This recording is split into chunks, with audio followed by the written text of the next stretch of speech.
Hello friends, जय जगन्नाथ। आज video आम डिस्कसन करवा सिटी परीक्षा 2024 केबे आसीबो थर्ड सिलेक्शन लिस्ट ता सहित आपण मानकर एक्सपेक्टेड कट ऑफ मार्क केते जीवो एवं आउ केते सीट आपणकर रहिला एवं जो आपण जो सेकंड सिलेक्शन स्लाइड अप करथिले तार लिस्ट केबे आसीबो ता सहित एडमिशन पई केउ सब डॉक्यूमेंट आवश्यक से सब विषय आम डिस्कसन करवा। जदि आपण मानक भिडियो भल लगे निश्चित भाव में लाइक करेंगे, कमेंट करेंगे, ता सहित शेयर करने एवं जो पिला माने चैनल को प्रथम थर पर विजिट करुचंती चैनल को सब्सक्राइब कर रखिए। तो चलतु डेरी नक आज भिडियो को स्टार्ट करवा। आपण मैंने साम्स ओडिशार ऑफिशियल वेबसाइट को जाइए आपण मैंने ई एडमिशन स्टाटिस्टिक को चेक करेंगे। तो ये आपण मैंने देखु आपणकर टोटाली इंस्टीट्यूट रही केतोटा 68 एवं टोटाली इंस्टीट्यूट कैपेसिटी रोची 6550। तो आपण मानकर देखिदेबा वर्तमान केते पिला एडमिशन करिसेंती। तो सेकेंड सिलेक्शन शेष सुधा तो आपण मानकर 5766 जन पिला एडमिशन करिसेंती। तो आपण माने जानिथिबे आपण टोटल पोस्ट होची 6550 एडमिशन करिसेंती केते 5766। तो आपण मानकर थर्ड सिलेक्शन पाई आ केते लिस्ट बोलिला ना केते पिलांक पई वैकेंट रहिला ना 784। तो आपणकर थर्ड सिलेक्शन ले आ 784 जनकर लिस्ट आसीबो।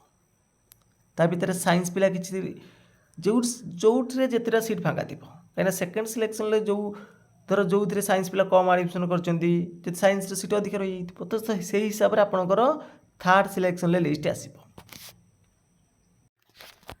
तो थर्ड सिलेक्शन केबे आसीबो तो जानिथिबे सेकेंड सिलेक्शन एडमिशन आपणकर 30 तारीख सुधा सरी जाइछि। तो थर्ड सिलेक्शन आपण मानकर 28 29 थिला ना नवेम्बर 28 29 एडमिशन थिला। तो थर्ड सिलेक्शन पई आपणकर मिनिमम 1 ରୁ 2 वीक आवश्यक। तो मे बी आपणकर डिसेंबर 8 ରୁ 10 तारीख सुधा आपण मानकर third selection cut off mark आसीबो। तापर आपण मानकर इंटीमेशन लेटर आसीबो ता केबे एडमिशन हबो ता विषय आपको जना पड़। तो बर्तमान डिस्कसन करिबा जे third selection expected cut off mark केते जीवो आपनकर एक्सपेक्टेड कट ऑफ मार्क केते जीवो। तो third selection expected cut off mark एटा होची आपनकर आर्ट्स और कॉमर्स पिला मानक भाई। तो यूआर कैटेगरी आपण मानकर 33 ରୁ 34 भितर आपनकर कट ऑफ रहिबो। तो 33.5 ରୁ 34 भितर आपनकर कट ऑफ जीवो। एससीबीसी रे जीवो केते ना 33 ରୁ 33.5। तो या भितर आपनकर आर्ट्स पिला मानकर एससीबीसी रे एक्सपेक्टेड कट ऑफ मार्क रोज केते 33.5। सेमती एससी पिला मानकर आर्ट्स कैटेगरी 28.5 ରୁ 29 भितर आसीबो। जदि आपण मानक 29 एबव अछि तो पाई जिबे मे बी 28 ରୁ 29 भितर। अब एसटी पिला मानकर 24 भितर आसीबो 23 ରୁ 24 भितर आपनकर कट ऑफ मार्क रहिबो। तो सेमती जदि आम देखा third selection expected cut off mark science category तो साइंस कैटेगरी यूआर पिला मानकर 38 ରୁ 39 भितर रहिबो एवं एसबीसी पिला मानकर मध्य से सेम रहिबो। तो यूआर पिलांकर से 38.5 रहिबो आ एसबीसी पिला मानकर 38 ରୁ 39 भितर। कारण ए वर्ष बहुत कम सिलेक्शन माने डिफरेंट रोची के यूआर आउ एसबीसी विषय साइंस पिलांकर। तो एससी पिला मानकर रहिबो केते 27 ରୁ 28 भितर एवं एसटी पिला मानकर रहिबो साइंस कैटेगरी 20 ରୁ 21 भितर। तो आपण माने जदि आपण मन एतिक मार्क अछि तो निश्चित भाव में आपण माने सब डॉक्यूमेंट रेडी करी रखि थांतु।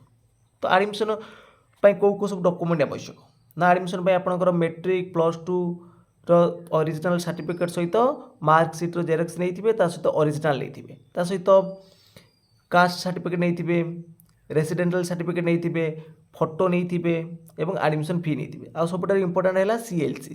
तो लास्ट टाइम पे जो स्कूल ले बा कॉलेज रे पढ़ी तो सही स्कूल कॉलेज रो सीएलसी सर्टिफिकेट नैथिबे। तो बर्तमान देखिबा second selection low slide of list केबे आसीबो। तो सेकंड सिलेक्शन लो एडमिशन सरी जाइछि। तो निश्चित भाव में जो माने कि स्लाइड बहुत दूर मन कर जो आपनकर हेछि सेकंड सिलेक्शन ले आपनकर 41 नंबर स्कूल ले हेछि सीरियल नंबर 41 स्कूल नंबर हेछि। तो आपण माने स्लाइड अप पकईचंती। तो स्लाइड अप पकेला परे स्लाइड अप माने कोन जो तार ऊपर को उठिबो। तो 1 ରୁ 40 भितर जो स्कूल रहिला जदि सेठी वैकेंट थिबो तो निश्चित भाव में आपनकर स्लाइड अप लिस्ट रे आसीबो। ये तो थिला सेकंड सिलेक्शन जो माने सिलेक्टेड हेतिले समान स्लाइड अप पई। जो माने कि फास्ट सिलेक्शन भी ଆଡ଼ମିସନ୍ କରିଥିଲେ ଏବଂ ସେକେଣ୍ଡ ସିଲେକ୍ସନ୍ ବି ସ୍ଲାଇଡ୍ ଉପରେ ଆସୁଛନ୍ତି। ମନେକର ଧରାଯାଉ ଆପଣଙ୍କ ଫାର୍ଷ୍ଟ ସିଲେକ୍ସନ୍ରେ 48 ନମ୍ବର ସ୍କୁଲ୍ ଆସିଥିଲା, ତ ଆପଣମାନେ ସ୍ଲାଇଡ୍ ଅପ୍ କଲେ, ତ ଯେତେବେଳେ ସେକେଣ୍ଡ ସିଲେକ୍ସନ୍ ବାହାରିଲା ସେତେବେଳେ ଆପଣଙ୍କର 37 ନମ୍ବର ଲିଷ୍ଟକୁ ଆସିଲା। 37 ନମ୍ବର ଲିଷ୍ଟ ବି ଆପଣଙ୍କର ଘରଠାରୁ ବହୁତ ଦୂରରେ ଅଛି, ତ ଆପଣ ପୁଣି ଥରେ ସ୍ଲାଇଡ୍ ଅପ୍ ପକାଇଲେ। କାହିଁକିନା ଯଦି ସ୍ଲାଇଡ୍ ଅପ୍ କରିବେ 1 ରୁ 26 ଭିତରେ ଆସିବ, ଯଦି ନ ଆସିବ ଆପଣ ସେ ଯେଉଁ ଲିଷ୍ଟରେ ପାଇଥିବେ ସେଇ ଲିଷ୍ଟରେ ରହିବେ। ତ ଆପଣମାନଙ୍କର ବି ଚାନ୍ସ ରହୁଛି, ତ ଯେଉଁମାନେ ଫାର୍ଷ୍ଟ ସିଲେକ୍ସନ୍ ବି ଆଡ଼ମିସନ୍ କରିଥିଲେ ତ ସେମାନଙ୍କର ବି ନିଶ୍ଚିତ ଭାବରେ ଚାନ୍ସ ରହୁଛି ସେକେଣ୍ଡ ସିଲେକ୍ସନ୍ରେ ସ୍ଲାଇଡ୍ ଅପ୍ରେ ପାଖକୁ ଆସିବା ପାଇଁ। ତ ସ୍ଲାଇଡ୍ ଅପ୍ ଲିଷ୍ଟ ମଧ୍ୟ ଆପଣମାନଙ୍କର ଯେବେ ଆସିଯିବ ସେକେଣ୍ଡ ସିଲେକ୍ସନ୍ ଥାର୍ଡ଼ ସିଲେକ୍ସନ୍ରେ ଯେବେ ଆସିଯିବ ଇଣ୍ଟିମେସନ୍ ଲେଟର୍, ତ ସେହି ସମୟରେ ବି ଆପଣମାନଙ୍କର ଆସିଯିବ, ନିଶ୍ଚିତ ଭାବରେ ଆସିଯିବ ଯେଉଁ ସ୍ଲାଇଡ୍ ଅପ୍ ଲିଷ୍ଟ। ତ ଆଶା କরি ଆପଣମାନଙ୍କୁ এই ভিডিওটি ଭଲ ଲାଗିଥିବ। ଯଦି ଭିଡ଼ିଓଟି ଭଲ ଲାଗିଥିବ ନିଶ୍ଚିତ ଭାବରେ ଲାଇକ୍ କରିବେ, କମେଣ୍ଟ କରିବେ, ତା ସହିତ ସେୟାର ମଧ୍ୟ କରିନେବେ ଏବଂ ଯେଉଁ ପିଲାମାନେ ଚ୍ୟାନେଲକୁ ପ୍ରଥମ ଥର ପାଇଁ ଭିଜିଟ୍ କରୁଛନ୍ତି ଚ୍ୟାନେଲଟିକୁ ସବସ୍କ୍ରାଇବ୍ କରି ରଖିବେ। ତ ଫ୍ରେଣ୍ଡସ୍, ଆଜି ପାଇଁ ଏତିକି। ଜୟ ଜଗନ୍ନାଥ, ଜୟ ହିନ୍ଦ।